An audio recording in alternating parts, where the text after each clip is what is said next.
বাংলাদেশি পণ্যে ৩৭% শুল্ক আরোপ করেছে যুক্তরাষ্ট্র, যা আগে ছিল ১৫%। এর ফলে তৈরি পোশাক সহ রপ্তানি খাতে নেতিবাচক প্রভাব পড়ার আশঙ্কা করা হচ্ছে। কেবল বাংলাদেশ নয়, ভারত, চীন, জাপান, দক্ষিণ কোরিয়া, কানাডা এবং ইউরোপীয় ইউনিয়নের পণ্যেও শুল্ক আরোপ করেছে ট্রাম্প সরকার। এতে এসব দেশের সঙ্গে বাণিজ্যিক সম্পর্কে চির ধরতে শুরু করেছে। ঘোষণা এসেছে যুক্তরাষ্ট্রের বিরুদ্ধে পাল্টা ব্যবস্থা নেয়ার। কাজী শাহরিনের ডেস্ক রিপোর্ট।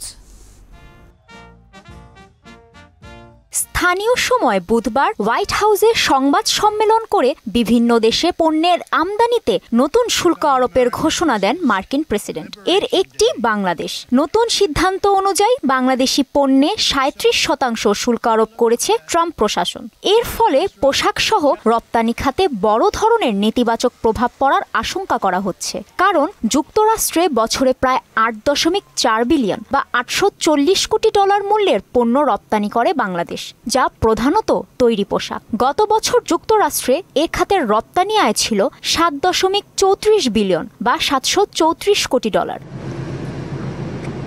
যুক্তরাষ্ট্রের এমন সিদ্ধান্তের পর কিছু পরিকল্পনার কথা জানিয়েছেন প্রধান উপদেষ্টার প্রেস সচিব শফিকুল আলম। সামাজিক যোগাযোগ মাধ্যম ফেসবুক স্ট্যাটাসে তিনি লিখেন, যুক্তরাষ্ট্র থেকে আমদানি করা পণ্যে শুল্ক বাড়ানোর বিষয়ে ভাবছে সরকার। দুদেশের ঘনিষ্ঠ সম্পর্কের কথা উল্লেখ করে তিনি আরও লিখেন, আলোচনার মাধ্যমে শুল্ক সংক্রান্ত সংকট সমাধানের চেষ্টা চলবে। কেবল বাংলাদেশ নয়, ক্ষমতায় আসার পর ১৮৫টি দেশের পণ্যে শুল্ক আরোপ করেছেন ট্রাম্প। এর মধ্যে ভারতীয় পণ্যে ২৬, চীনে ৩৪, পাকিস্তানে ২৯, জাপানে ২৪, দক্ষিণ কোরিয়ায় ২৫, অস্ট্রেলিয়া ও ব্রাজিলে ১০ এবং ইউরোপীয় ইউনিয়নের ওপর ২০% শুল্ক আরোপ করেন ডোনাল্ড ট্রাম্প। বুধবার সংবাদ সম্মেলনের শুরুতে ২রা এপ্রিলকে যুক্তরাষ্ট্রের অর্থনৈতিক স্বাধীনতা দিবস হিসেবে ঘোষণা করেন তিনি। পাশাপাশি নতুন শুল্ক আরোপকে আমেরিকার অর্থনৈতিক স্বাধীনতা বলেও উল্লেখ করেন তিনি। ট্রাম্পের এমন সিদ্ধান্তের সমালোচনা করছে বেশিরভাগ দেশ। এদের অনেকে যুক্তরাষ্ট্রের বিরুদ্ধে পাল্টা অর্থনৈতিক ব্যবস্থার ঘোষণাও দিয়েছে।